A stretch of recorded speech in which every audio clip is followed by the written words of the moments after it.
Good morning, sir. Good morning. Morning, sir. Okay.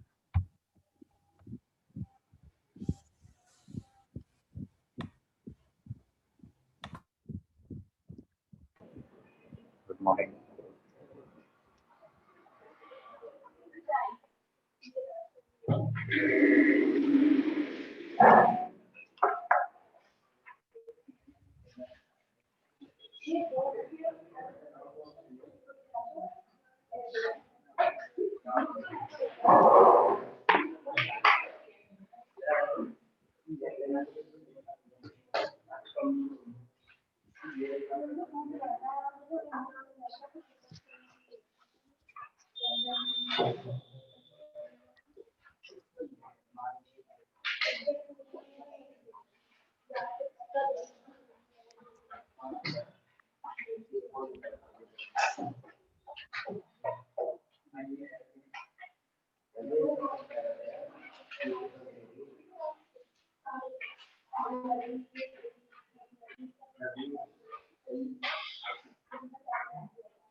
एक minute रुकिए।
Last में कहाँ से बताया? न्यूमेरिकल करवा रहे हैं।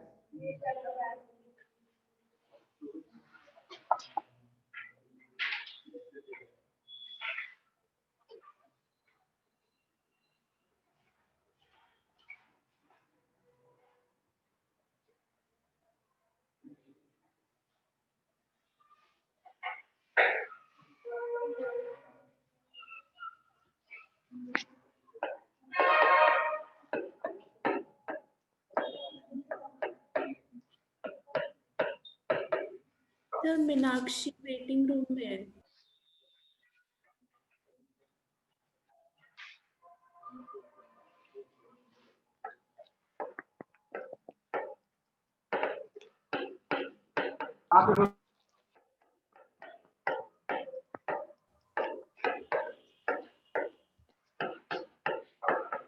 Find final temperature and composition of mixture. Find final temperature and composition of mixture.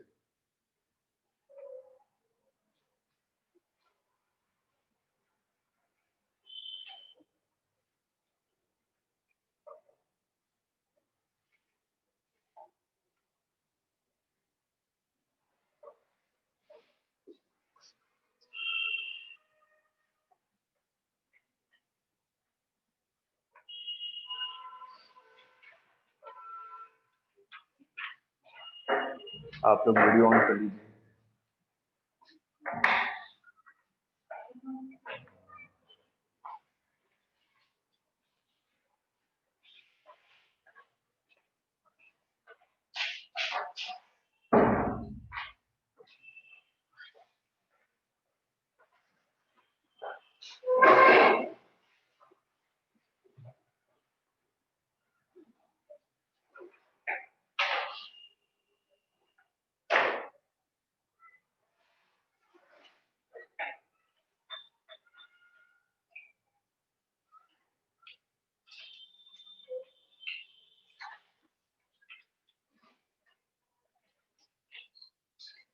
देखिए 100 ग्राम आइस, वाटर और स्टीम, दो चीजें मैंने बताई थी। अगर आपका आइस रहेगा और वाटर है, अगर आइस और वाटर का कॉम्बिनेशन है तो हम लोग फाइनली क्या मानते हैं, 0 degree Celsius water.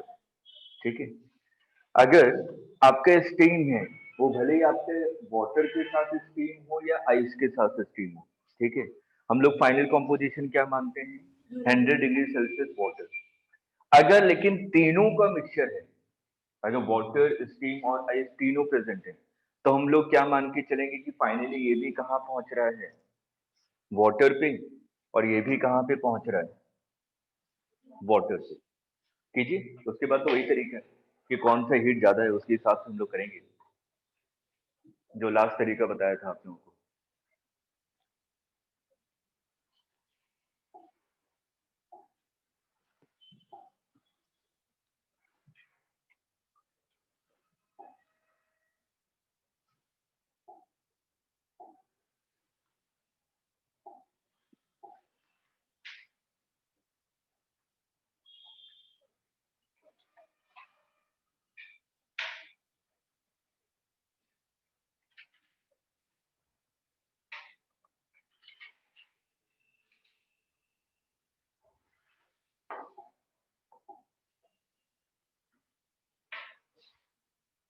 -50 degree Celsius से पहले कहाँ पे पहुंचेगा, 0 degree Celsius ice, 0 degree Celsius water, then 100 degree Celsius water, sorry 50 degree Celsius water. हमें यहाँ तक पहुंचना है। ठीक। अगर मैं -50 से 0 डिग्री सेल्सियस पे आऊं तो क्या होगा, MS delta T 500 calorie, 2.5 kilo calorie. 0 degree Celsius से वाटर में M/L 8 kilo calorie, 8 kilo calorie. 0 से 50 MS की वैल्यू 1, डेल्टा टी की वैल्यू 50, 5 किलो कैलोरी। ठीक है, कैलकुलेशन देखिए सही है। हाँ, अब ये टोटल कितनी हीट की रिक्वायरमेंट है मेरे को यहाँ से यहाँ तक पहुँचने में, 15.5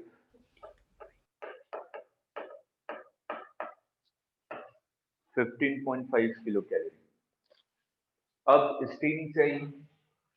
अगर मैं स्टीम के बारे में बात करूं, 120 डिग्री सेल्सियस से पहले ये 100 डिग्री सेल्सियस स्टीम में आएगा, उसके बाद 100 से 100 डिग्री सेल्सियस वाटर में, फिर 100 से 50 डिग्री सेल्सियस वाटर में।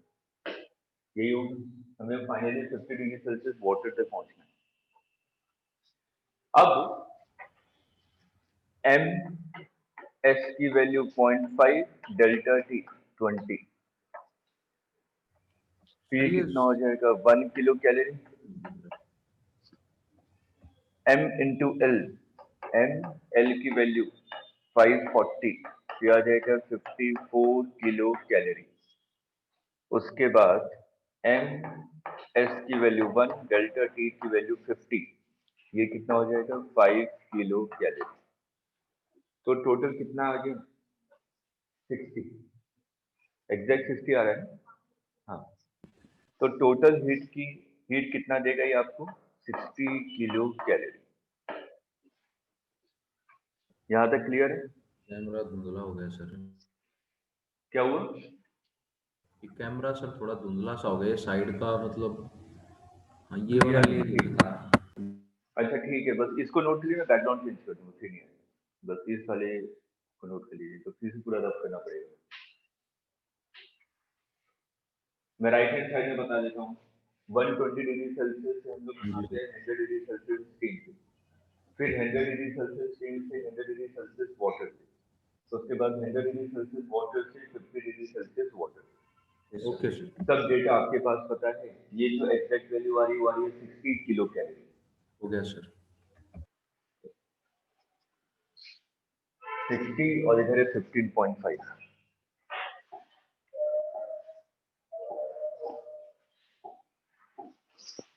तो हमारे पास एक्स्ट्रा हीट कितनी है, माइनस कीजिए, 60 40 माइनस 15.5, 44.5, 44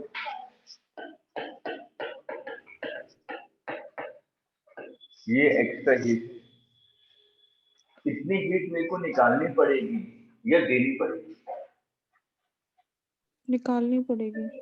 बेटा देनी पड़ेगी। देनी पड़ेगी, ये देनी स्टीम पड़ेगी। तो वाटर से आ रहा है, वो इतनी हीट दे ही देगा, उसकी मजबूरी है इसको यूटिलाइज करनी। ठीक है, तो हम लोग कहाँ पे पहुंच चुके हैं? 300 ग्राम वाटर पे, जो कि 50 डिग्री सेल्सियस पे फाइनली यहीं तक आया। आइस भी आपका वाटर में कन्वर्ट हो चुका था 50 डिग्री सेल्सियस, स्टीम भी आपका कन्वर्ट हो चुका था 50 डिग्री सेल्सियस वाटर से, और पहले से 100 ग्राम वाटर था, तो तीनों को मिला के हमारे कितना हो जाएगा? 300 gram water at 50 degree Celsius. Clear?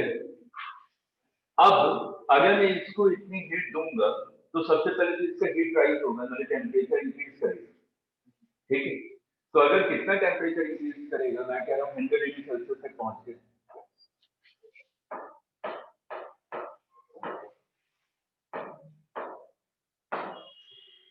100 degree Celsius heat निकाल सकता हूँ, कितनी हीट की रिक्वायरमेंट है? एम एस डेल्टा टी 50, ये कितना आ जाएगा? 15 किलो कैलोरी। आगे अब कितनी हीट बची इसके पास? 15 इसने यूटिलाइज कर लिया, 29.5 है ना? अभी भी हमारे पास बची हुई है, कितनी एक्स्ट्रा हीट बची हुई है अभी हमारे पास? एक्स्ट्रा कितनी है? 29.5 किलो कैलोरी। अब ये इसको यूटिलाइज करेगा, तो 100 डिग्री सेल्सियस वाटर किसमें कन्वर्ट होगा? 100 डिग्री सेल्सियस स्टीम में कितना कन्वर्ट होगा? Mass of steam latent heat कितना होता है? 540 इज इक्वल टू 29.5 into 100।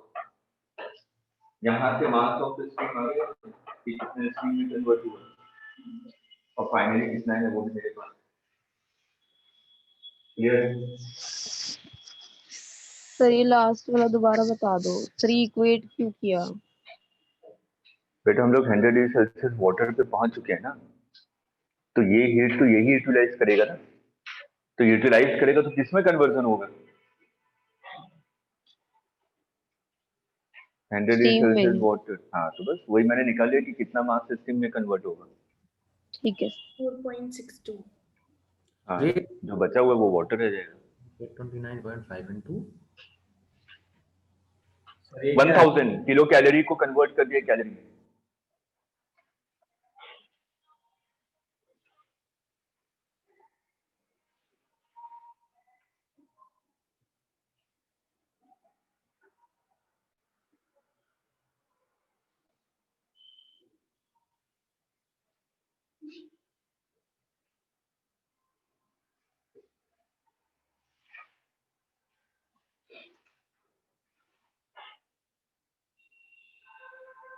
देखिए बोर्ड के डेट आ चुके हैं, ठीक है, 10 जून तक जा रहे हैं ना बोर्ड।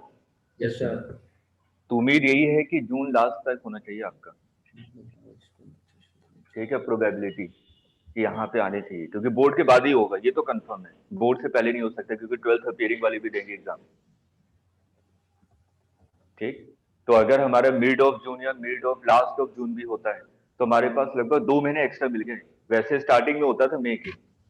Yes sir. ठीक, तो अभी हमारे पास सफिशिएंट टाइम है, तो मैं सिलेबस बाइंड अप करूंगा अप्रैल में, इस चीज का ध्यान रखिएगा, उससे पहले नहीं बाइंड अप करूंगा। बस ये सोचिए हमें थोड़ा सा एक्स्ट्रा टाइम मिला तो जितने चैप्टर्स हमने पढ़े हैं उसमें कमांड आ जाए। हमने मैकेनिक्स कर लिया, अभी हम लोग हीट एंड थर्मोडायनेमिक्स कर रहे हैं, तो इसमें थोड़ी सी स्लो पेस से चलूंगा। मैं पहले 5-6 लेक्चर में खत्म कर रहा था, अब मैं 8-9 लेक्चर में खत्म करूंगा, कुछ एक्स्ट्रा क्वेश्चन और करवा दूंगा, लेकिन इसका फायदा उठाइएगा अगर टाइम मिला है तो। क्योंकि अगर मैंने मार्च मिड में खत्म कर दिया ना तो आपको 3.5 महीने मिल जाएंगे गैप, और जहां गैप हुआ सब चीजें फिर वापस वहीं पे पहुंच जाएंगे। रेगुलरिटी मेंटेन करना बहुत जरूरी है। सर रिवीजन कैसे करेंगे?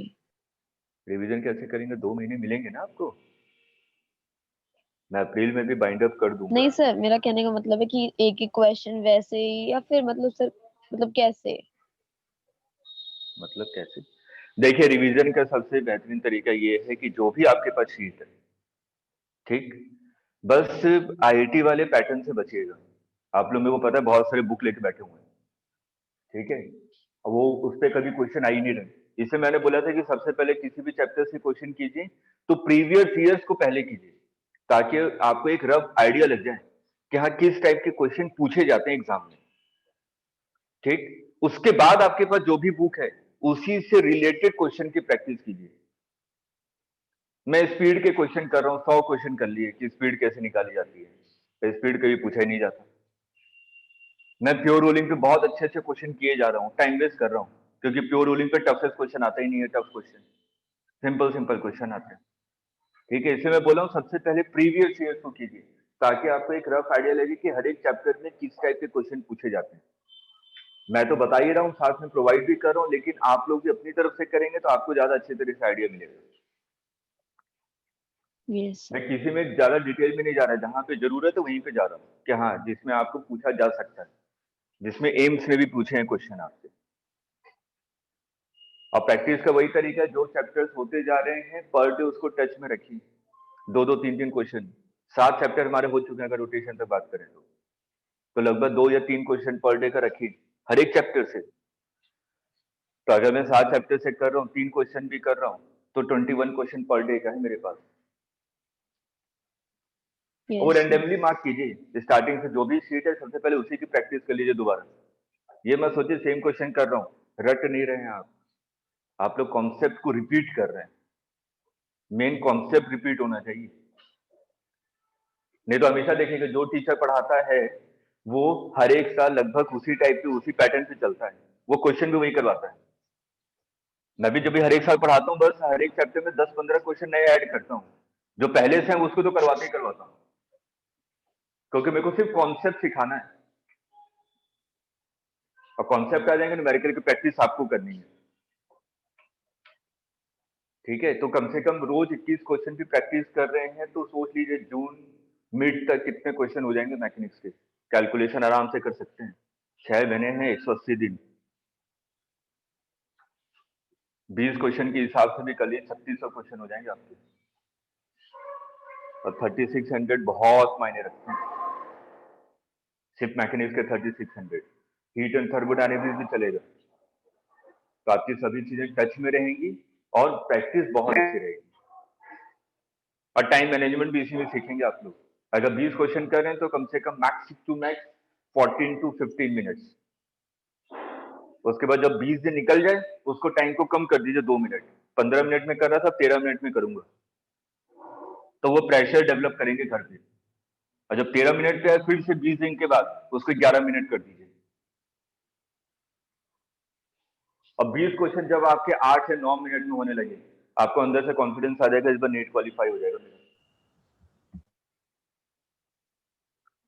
ठीक ठीक है। है और वहां तक पहुंचने में कम से कम 2 से ढाई महीने लग जाएंगे अगर रेगुलर प्रैक्टिस कर रहे हैं तो, और 2 से ढाई महीने में लगभग 70 दिन, 70 दो नहीं मतलब कि 3 क्वेश्चन भी कर रहा हूँ तो 2100 क्वेश्चन कर चुके होंगे आप लोग उस दिन तक। तब आपकी प्रैक्टिस अपना आप ही वो 8-9 मिनट पे पहुंच जाएगी, वो मेरे को कहने की जरूरत नहीं है, वो आप लोग पहुंच जाएंगे उस समय तक, क्योंकि कॉन्सेप्ट क्लियर होता है तभी स्पीड बढ़ती है। हम लोग बैठ के सोचने लग जाते हैं क्वेश्चन पढ़ती है इसमें क्या करें, बस क्या करें भी 5 मिनट निकल जाते हैं, ठीक है। अब बस वो आपकी टाइम मैनेजमेंट है और रेगुलरिटी, और कितने डिसिप्लिन से आप लोग कर रहे हैं। 3 दिन पढ़ा, 4 दिन आराम किया, कभी नहीं होना सिलेक्शन।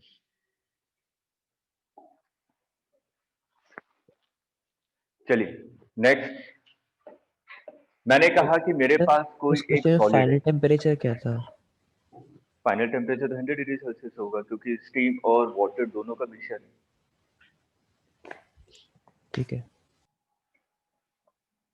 मान लीजिए मेरे पास कोई सॉलिड है, मैं इसको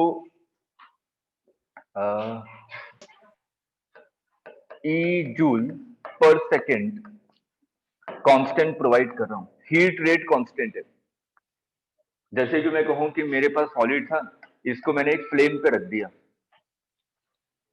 अगर मैं एक फ्लेम पे रख दूं तो कांस्टेंट हीट रेट सप्लाइड होती है ना इसको।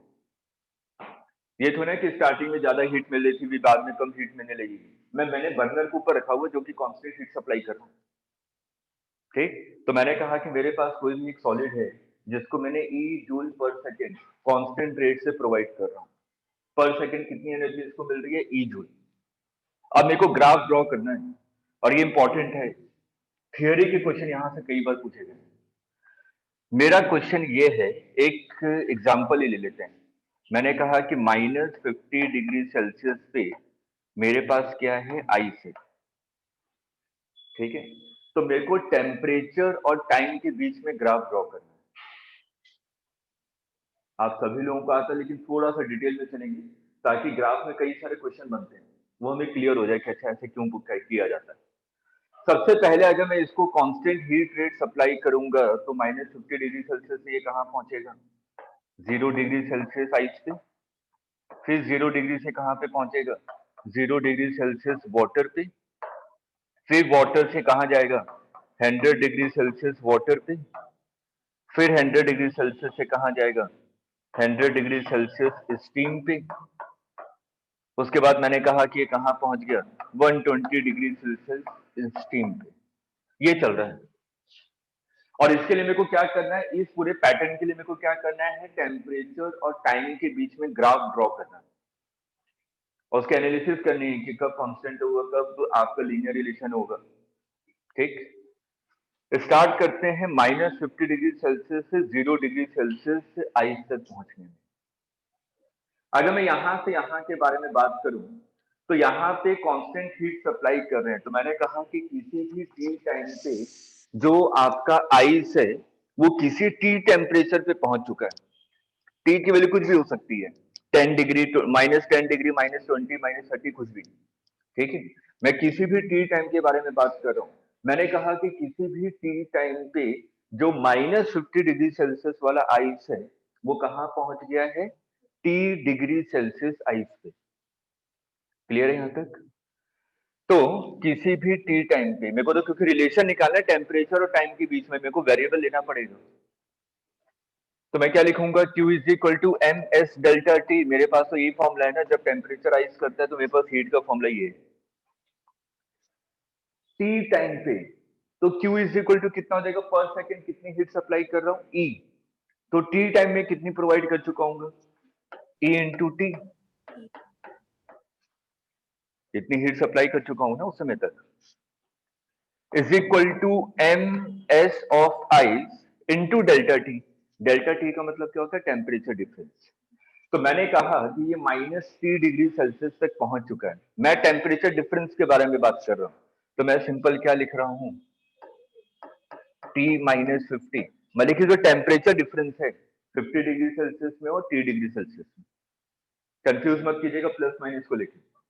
ठीक है, मैं टेम्परेचर डिफरेंस के बारे में बात कर रहा हूं। अब E कांस्टेंट है,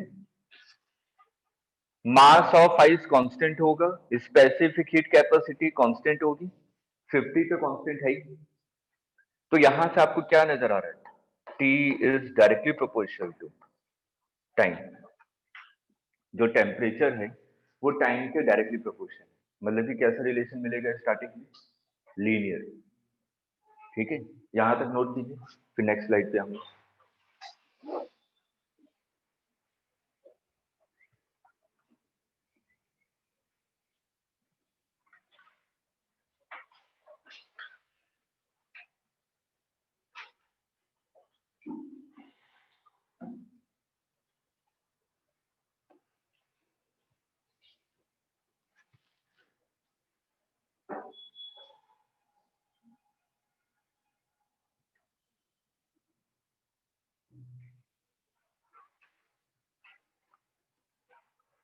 इसको आप लॉजिकली भी कह सकते थे। जैसे जैसे टाइम बढ़ता जाएगा हीट बढ़ती जाएगी, हीट बढ़ती जाएगी, इसका मतलब टेम्परेचर इंक्रीज होता जाएगा, तो लीनियर रिलेशन आएगा।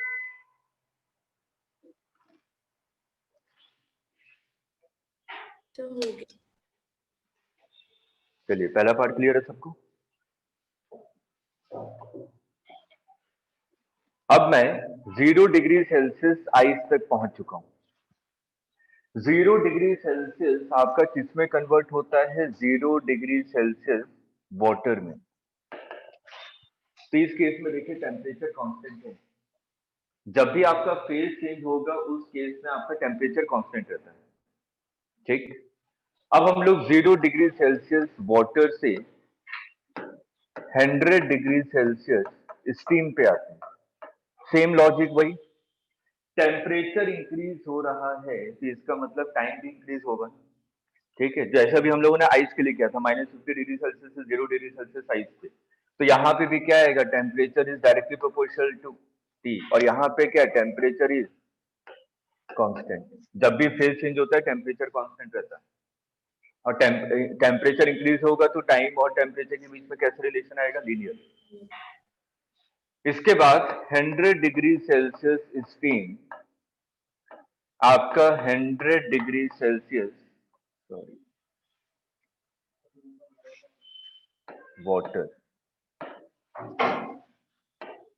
100 degree Celsius water 100 degree Celsius steam में कन्वर्ट हो रहा है, तो टेम्परेचर क्या रहेगा? कांस्टेंट। उसके बाद 100 डिग्री सेल्सियस स्टीम किस में कन्वर्ट हो रहा है? मैंने कहा कि 150 डिग्री सेल्सियस स्टीम तक जा रहा है, तो टेम्परेचर राइज होगा तो ये टाइम के डायरेक्टली प्रोपोर्शनल होगा। क्लियर है यहां तक? अब इसके बाद हमें क्या करना है? सिर्फ ग्राफ को ड्रॉ करना है।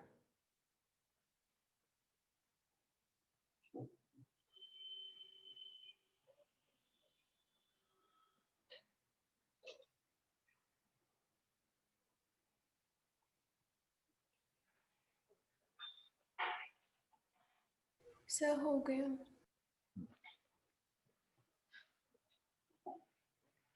देखिए टेम्परेचर और टाइम के बीच में ग्राफ, इस ग्राफ को इंपॉर्टेंट मार्क कीजिएगा। मैं -50 डिग्री सेल्सियस से स्टार्ट कर रहा हूँ। तो सबसे पहले -50 डिग्री सेल्सियस से हम लोग कहाँ पे पहुंच रहे हैं? 0 डिग्री सेल्सियस आइस तक। तो टेम्परेचर क्या हो रहा है? लीनियरली इंक्रीज कर रहा है टाइम के रेस्पेक्ट में। मैं कहाँ पे पहुंच गया? 0 डिग्री सेल्सियस। अब 0 डिग्री सेल्सियस पे ही आइस आपका किस में कन्वर्ट होता है? वाटर। तो यहाँ पे देखिए -50 से 0 डिग्री सेल्सियस C4 क्या प्रेजेंट है? आइस। 0 डिग्री सेल्सियस पे आइस और वाटर दोनों हैं, क्योंकि आइस किस में कन्वर्ट हो रहा है? वाटर पे। तो मैंने कहा कि इस पर्टिकुलर टाइम तक पूरा का पूरा किस में कन्वर्जन हो चुका है? वाटर में। अब मैं अगर हीट सप्लाई करूंगा तो 0 डिग्री सेल्सियस वाटर किस में कन्वर्ट होगा? 100 डिग्री सेल्सियस वाटर। यहाँ पे सिर्फ क्या प्रेजेंट है? वाटर। उसके बाद 100 डिग्री सेल्सियस वाटर किस में कन्वर्ट होता है?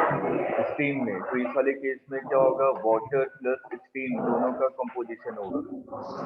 उसके बाद इस वाले पॉइंट पे क्या हुआ? C4 स्टीम, मतलब कि स्टीम में पूरा कन्वर्जन हो चुका। उसके बाद में हीट सप्लाई करूंगा तो कैसा रिलेशन आएगा? लीनियर।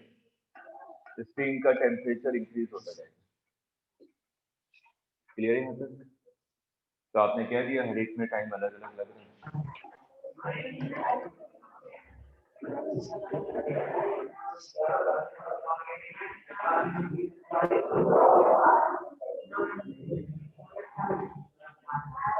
माइक म्यूट कर दीजिए, किसका डिस्टर्बेंस आ रहा है?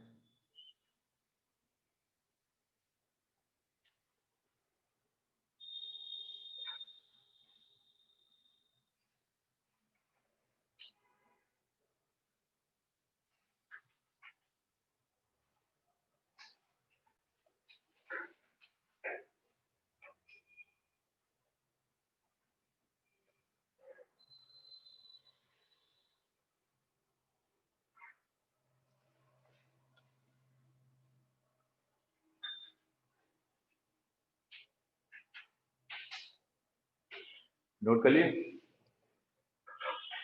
Yes sir. चलिए पहला क्वेश्चन। ये मैंने मान लिया T1 टाइम है जब ये 0 डिग्री सेल्सियस आइस में कन्वर्ट हो रहा है 0 डिग्री सेल्सियस वाटर, और ये T2 टाइम है जब आपका 100 डिग्री सेल्सियस वाटर किस में कन्वर्ट हो रहा है 100 डिग्री सेल्सियस स्टीम। तो आपको क्वेश्चन पूछा गया T1 is equal to T2, T1 is less than T2, T1 is greater than T2 in sufficient case।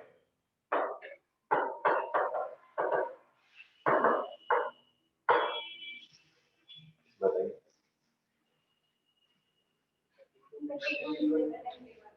क्यों?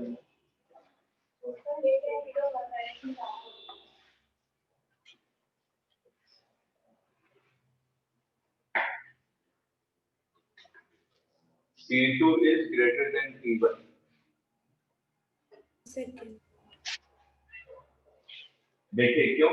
क्योंकि अगर मैं यहाँ से लेटेंट हीट ऑफ वेपराइजेशन के बारे में बात करूँ तो उसकी वैल्यू कितनी होती है 540, और यहाँ पे लेटेंट हीट ऑफ फ्यूजन की वैल्यू कितनी होती है आपकी 80। ठीक, इसका मतलब क्या हुआ? अगर मैं यहाँ पे कह रहा हूँ कि 1 ग्राम आइस है तो 1 ग्राम आइस को कितनी हीट चाहिए 80 कैलोरी चाहिए, तब आपको वो कन्वर्ट होगा 1 gram ice into 1 gram water. ठीक, अब यहाँ पे आपको 540 का मतलब क्या हुआ 1 ग्राम वाटर को स्टीम में कन्वर्ट होना है तो मेरे को कितनी हीट सप्लाई करनी पड़ेगी 540 कैलोरी। मान लीजिए जो आपने हीट लिया था ई लिया था ई कांस्टेंट लिया था ई जूल पर सेकंड, मैंने मान लिया उसकी वैल्यू है आपकी 20 कैलोरी पर सेकंड, मैं पर सेकंड कितनी हीट सप्लाई कर रहा हूँ 20 कैलोरी। तो आइस से वाटर कन्वर्ट करने में कितना टाइम लगेगा 1 ग्राम को 1 ग्राम आइस को वाटर में कन्वर्ट करने में कितना टाइम लगेगा? अगर ई की वैल्यू 20 कैलोरी पर सेकंड है तो 4 सेकंड। 4 सेकेंड। मेरे को 80 चाहिए ना, ठीक है। अगर 540 है तो यहाँ पे कितना टाइम लगेगा? 540 27 27 है ना। तो यहाँ पे आपको 4 सेकंड लग रहे हैं, यहाँ पे 27 सेकंड लग रहे हैं, क्योंकि वहां पे लेटेंट हीट ऑफ वेपराइजेशन ज्यादा है। तो T2 is greater than T1। लिख लीजिए, एक ही क्वेश्चन करवा रहा हूँ आइस का एग्जाम्पल लेके, वही तो बता रहा हूँ। यहाँ पे लेटेंट हीट ऑफ फ्यूजन कितना है 80, लेटेंट हीट ऑफ वेपराइजेशन कितना है 540। ज्यादा हीट चाहिए तो ज्यादा टाइम लगेगा। 540 डिवाइडेड बाई 20, वो तो एक डेटा ले लिया मैंने।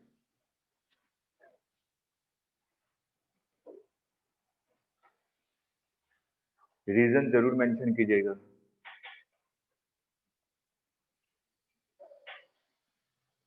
तो यहाँ पे मैं क्या कहूंगा कि जो टाइम है वो किसके प्रपोर्शन है? लेटेंट हीट, ठीक है। और इसको नोट करके लिख लीजिएगा। अगर जब भी फेज कन्वर्जन हो रहा है तो जो टाइम होगा वो किसके प्रपोर्शन होगा? लेटेंट हीट के। अगर सॉलिड से लिक्विड में कन्वर्ट होने के लिए लेटेंट हीट की वैल्यू ज्यादा है तो उसमें ज्यादा टाइम लगेगा।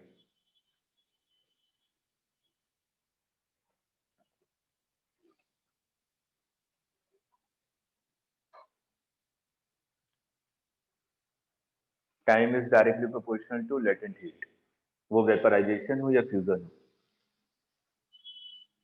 वाटर के केस में फ्यूजन की वैल्यू वेपराइजेशन से कम होती है। क्लियर है? Yes sir. सेकंड क्वेश्चन, ये मैंने कहा θ1 है, ये θ2 है, ये θ3 है। Find relation between θ1, θ2 and θ3। ध्यान से कीजिएगा, कीजिए, ट्राई कीजिए। नेक्स्ट क्वेश्चन लिखिए, फाइंड रिलेशन बिटवीन θ1, θ2 एंड θ3।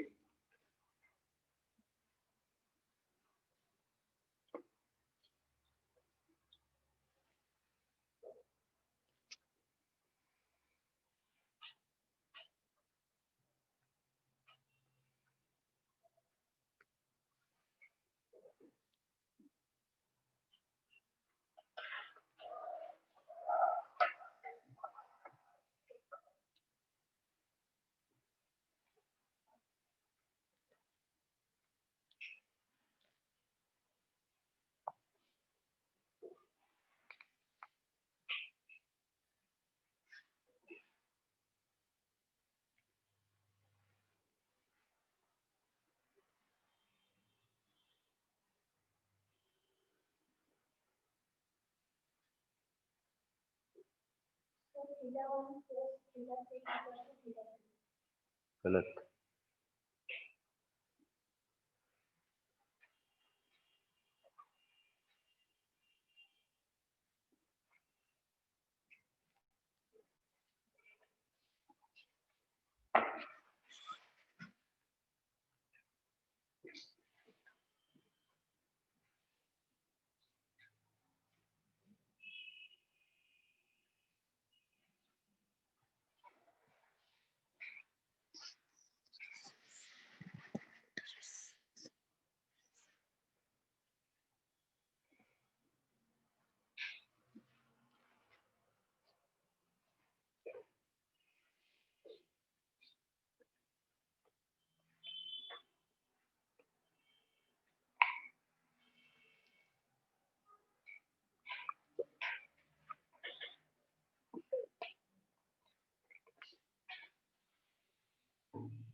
सोचिए और बिल्कुल सही बताइएगा। हिंट दे रहा हूँ, स्लोप के बारे में सोचिए। तो सबसे पहले इक्वेशन लिखिए, स्लोप कैसे निकालेंगे। मैंने आइस ऑफ वाटर का करवाया था कि -50 डिग्री सेल्सियस से कहाँ पे जा रहा है, 0 डिग्री सेल्सियस आइस तक।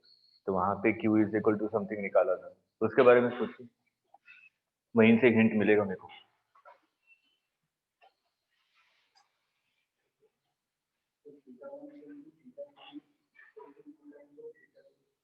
नहीं,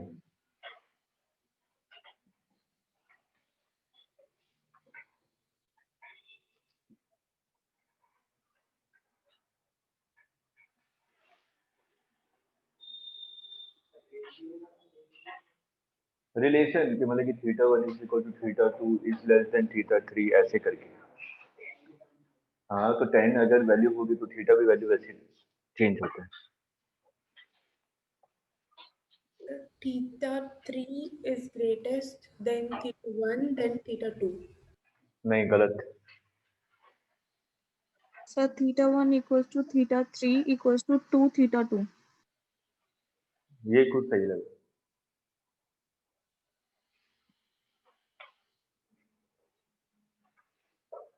हंड्रेड परसेंट सही नहीं है क्योंकि आपने टेन थीटा के टर्म में लिख दिया ना, मैं थीटा पूछ रहा हूँ, लेकिन सही है। जल्दी कीजिए, सभी लोग ट्राई कीजिए, सिंपल सा क्वेश्चन है, कोई टिपिकल क्वेश्चन नहीं है।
देखिए,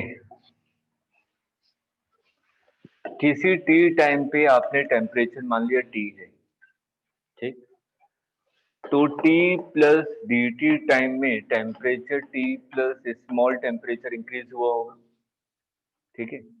तो मैं यहाँ पे बात कर रहा हूँ short interval of time D T.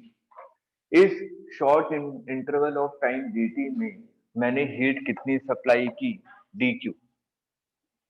तो D Q is equal to M S delta T. Delta T कितना है, D T, small temperature difference आया।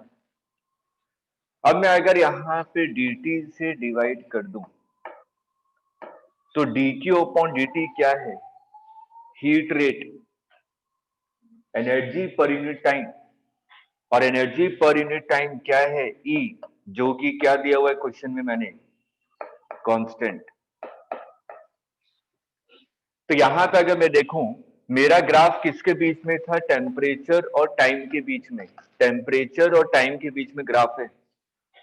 तो dt अपॉन स्मॉल dt ये क्या है? स्लोप। और स्लोप का मतलब क्या होता है? Tan theta. ठीक। तो अगर मैं यहां पे ध्यान से देखूं, dt upon dt is equal to E divided by ms। E constant है, जो भी सब्सटेंस होगा उसका मास भी कांस्टेंट होगा, मास वेरी नहीं कर रहा। तो मैं लेके dt upon dt is inversely proportional to specific heat capacity. तो मैंने क्या लिखा? Slope tan theta is inversely proportional to specific heat capacity. तो अगर मैं यहाँ पे देखूं तो यहाँ पे आपको नजर आ रहा है कि जो tan थीटा 1 है, tan theta 1 is inversely proportional to specific heat capacity of ice। Ice का कितना होता है? 0.5। यहां पे बात करें tan theta 2 is inversely proportional to water का कितना होता है? 1। tan थीटा 3 इसके लिए भी कितना होता है? 0.5। तो अगर आइस का और स्टीम का स्पेसिफिक कैपेसिटी सेम है, इसका मतलब थीटा की वैल्यू भी सेम होगी। तो एक चीज तो मेरे को मिल गई, theta 1 is equal to theta 3। अगर मैं डिनोमिनेटर की वैल्यू को इंक्रीज करूं तो ये क्या हो गया? टेन थीटा की वैल्यू डिक्रीज होगी ना। ठीक। तो थीटा 3 की वैल्यू, थीटा 2 की वैल्यू क्या आएगी? छोटी आएगी। आगे समझ में? नोट कीजिए, पहले इसको नोट कीजिएगा, उसके बाद पहले इसको नोट कीजिए।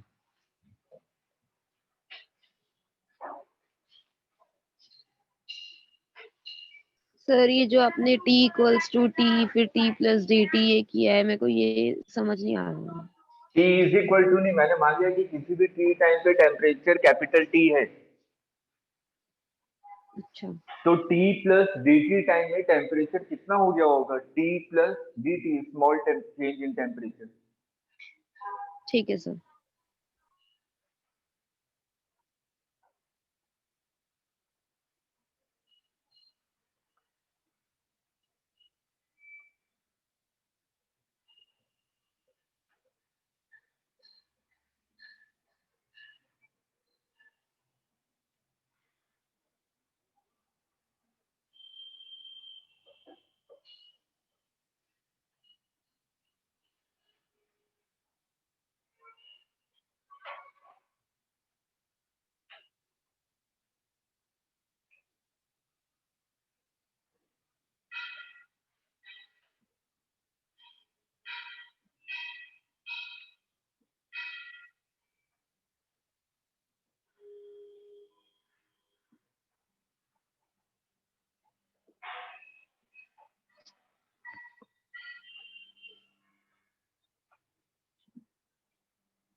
नोट कर लिया?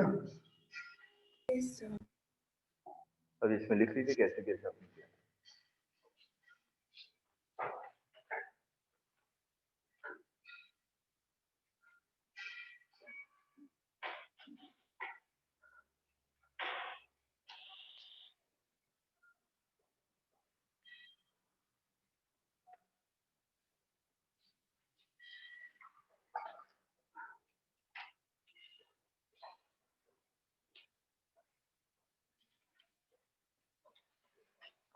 हो गया?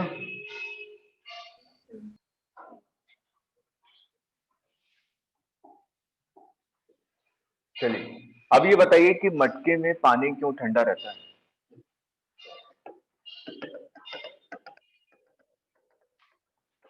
इसके थ्योरी पे एम्स ने क्वेश्चन पूछा है।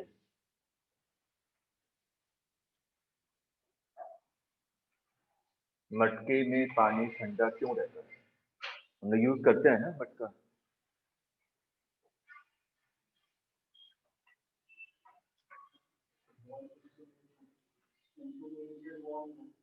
तो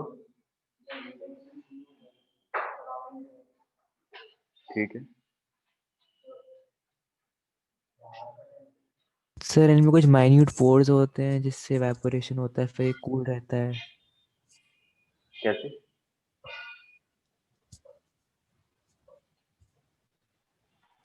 सही बोल रहे हैं, सही बोल रहे हैं।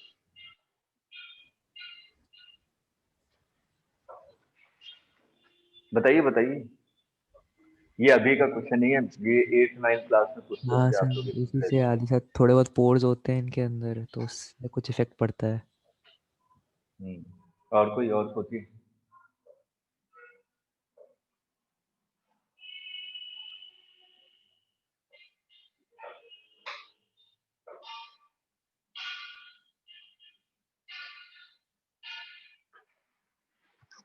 आप लोगों ने क्या सोचा, फिजिक्स की क्लास होगी तो सोच को बंद कर देंगे? सोचना नहीं है, सोचने का काम सर का है, सर सोच के बताएंगे कि क्या हो रहा है, हमारा काम नोट करना है।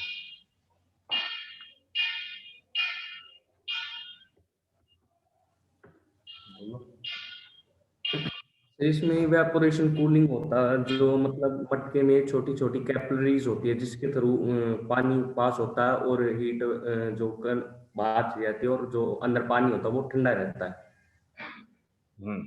सागर ने बिल्कुल सही बताया।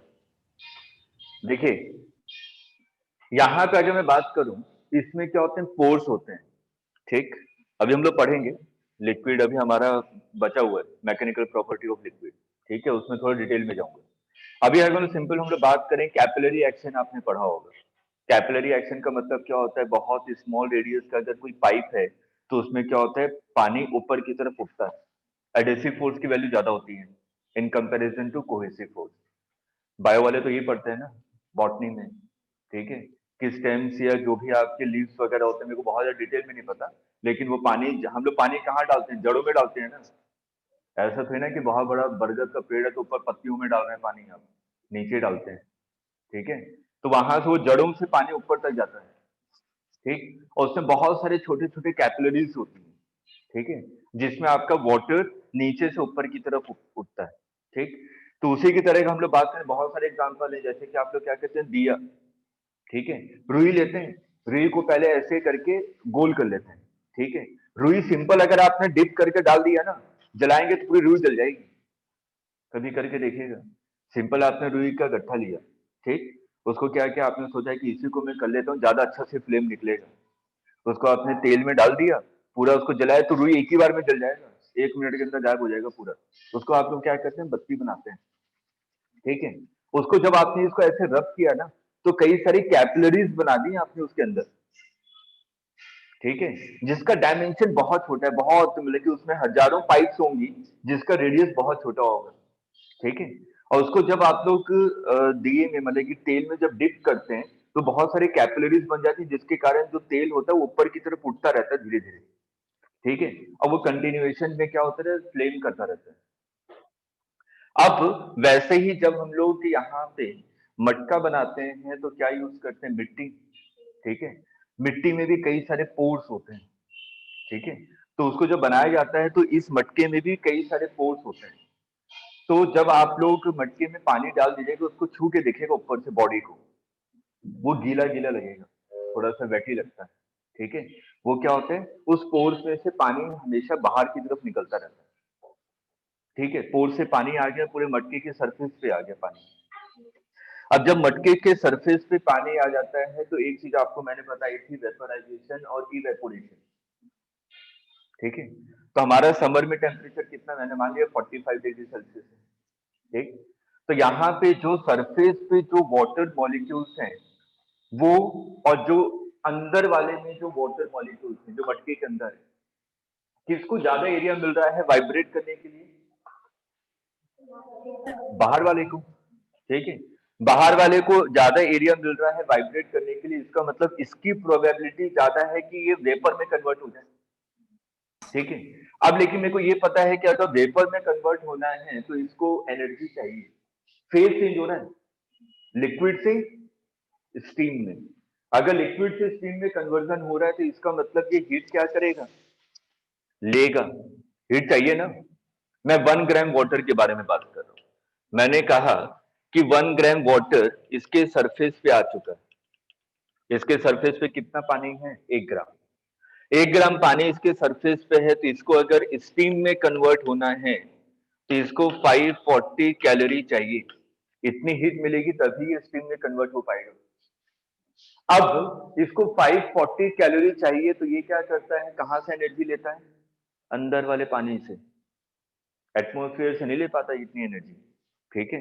तो ये अंदर वाले पानी से क्या करता है, 540 कैलोरी हीट लेता है।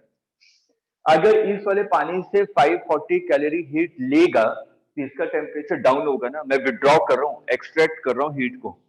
अगर मैं हीट को एक्सट्रैक्ट करूंगा तो बॉडी का टेम्परेचर डाउन होता है। तो मैंने कहा कि 1 ग्राम पानी 1 ग्राम स्टीम में कन्वर्ट हो गया, तो कितनी कैलोरी इसने विड्रॉ की? 540 कैलोरी।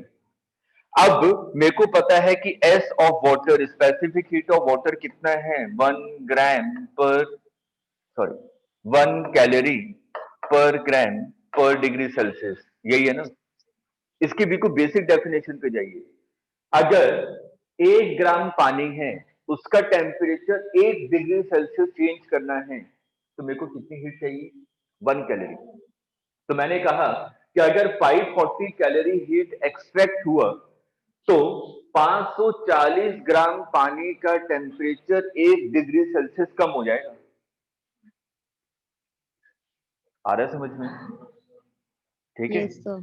कि यहां पे अगर मैं 541 ग्राम अगर स्टीम में कन्वर्ट हुआ तो 1 ग्राम स्टीम में कन्वर्ट होने के कारण 540 से ग्राम वाटर का टेम्परेचर 1 डिग्री सेल्सियस कम हो जा रहा है, सिर्फ 1 ग्राम पानी के कन्वर्जन के कारण। क्लियर है? तो इसको लिख लीजिए।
नोट कर लिया?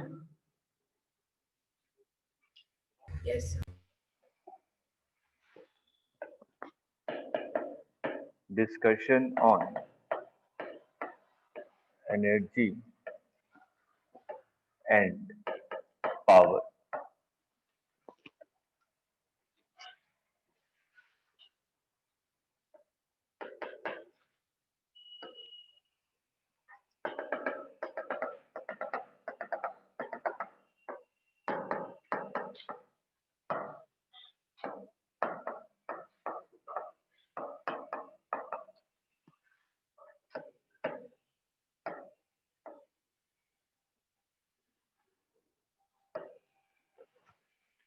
अब देखिए, सर्दियों का टाइम है तो हम लोग इमर्जन रॉड यूज करते हैं, ठीक है। इस पर भी क्वेश्चन बहुत सिंपल सिंपल से बनते हैं। अगर मैं यहाँ पे बात करूं, मेरे पास एक इमर्जन रॉड है जिसकी पावर मेरे को पता है 1 किलोवाट। हमें ये पता होती है कि अगर मैं कोई भी इमर्जन रॉड यूज कर रहा हूँ तो मेरे को पता है कि उसकी पावर रेटिंग 1 किलोवाट है, मान लिया। अब मेरे से बोला गया कि यहाँ पे जो एनर्जी लॉस हो रही है, एनर्जी लॉस इज 20% एनर्जी का लॉस भी हो रहा है। तो मेरे से बोला गया कि एक बकेट है जिसमें पानी 10 किलो पानी भरा हुआ है, मेरे को इसका इनिशियल टेम्परेचर कितना है 10 डिग्री सेल्सियस, विंटर का टाइम है, अभी 10 डिग्री सेल्सियस टेम्परेचर है। इसका टेम्परेचर आपको क्या करना है 40 डिग्री सेल्सियस करना है, तो कितना टाइम लगेगा, फाइंड टाइम। हाँ 1 किलोवाट जो इमर्सन डॉट है उसकी पावर रेटिंग है 1 किलोवाट। तो कितना टाइम लगेगा कि 10 केजी पानी का टेम्परेचर 10 डिग्री सेल्सियस से 40 डिग्री सेल्सियस हो जाए।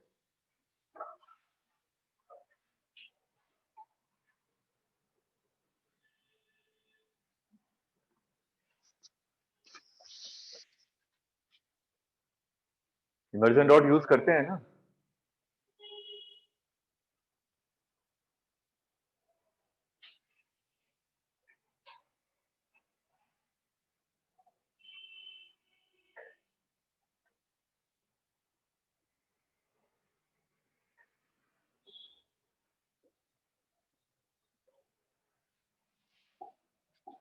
देखिए सिंपल, अगर मैं पावर की बात करूं, power is equal to energy per unit time, यही होता है ना, ठीक। तो मेरे से कहा गया कि अगर मैं टी टाइम के बारे में बात करूं तो कितनी हीट सप्लाई की होगी, मैंने P into T, power into time.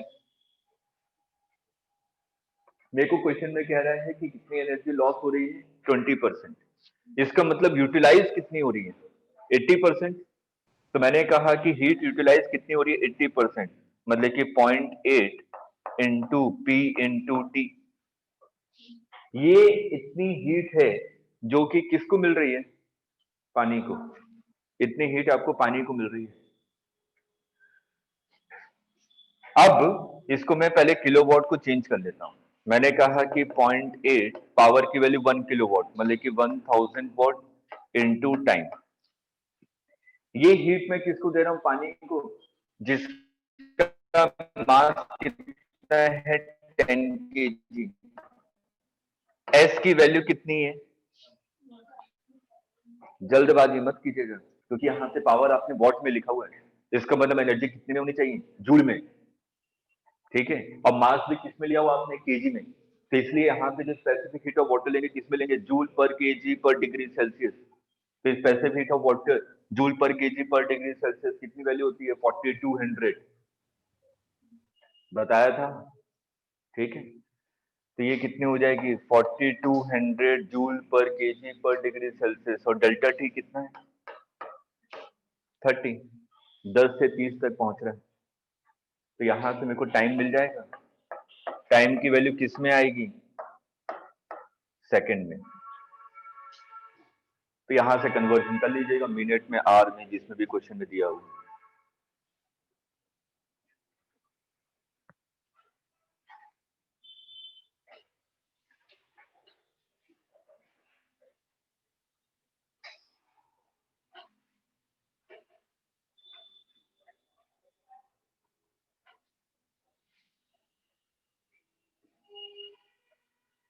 Clear है?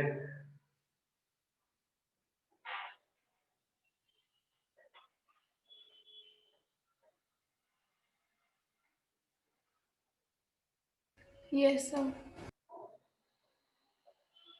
एक ही क्वेश्चन काफी है, इसमें एनर्जी लॉस भी ले जाएगा। बाई चांस क्वेश्चन में एनर्जी लॉस नहीं दिया हुआ है तो यहाँ पे 0.8 की जगह क्या आएगा 1, 100% है एफिशिएंसी।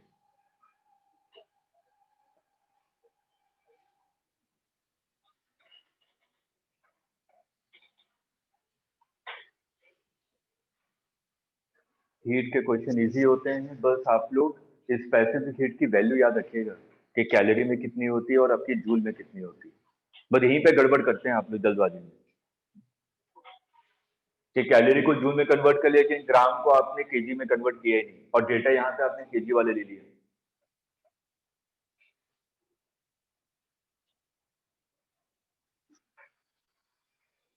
क्लियर है? ठीक है। तो नेक्स्ट क्लास कल हम लोग बात करेंगे गीजर के बारे में, कि गीजर कैसे काम करता है। वो तो पता ही है, यूज करते हैं, ऑन करके छोड़ देते हैं, गर्म हुआ पानी नहा लिया बाहर निकल गया, लेकिन उसके बारे में थोड़ी सी पढ़ेंगे।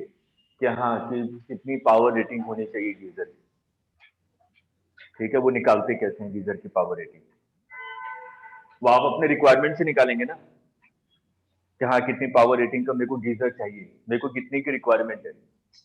लेकिन आपकी रिक्वायरमेंट कौन बताता है? दुकान वाला। आप तो दुकान पे ये जाके बोलते हैं कि गीजर चाहिए, तो बोलता है अच्छा कितने मेंबर हैं, बोलते हैं 5, बोलता है अच्छा ठीक है ये वाला गीजर ले लीजिए, हैवेल्स का है वो 10,000 का 10 लीटर का, या आप यूज कर पाएंगे अच्छे से।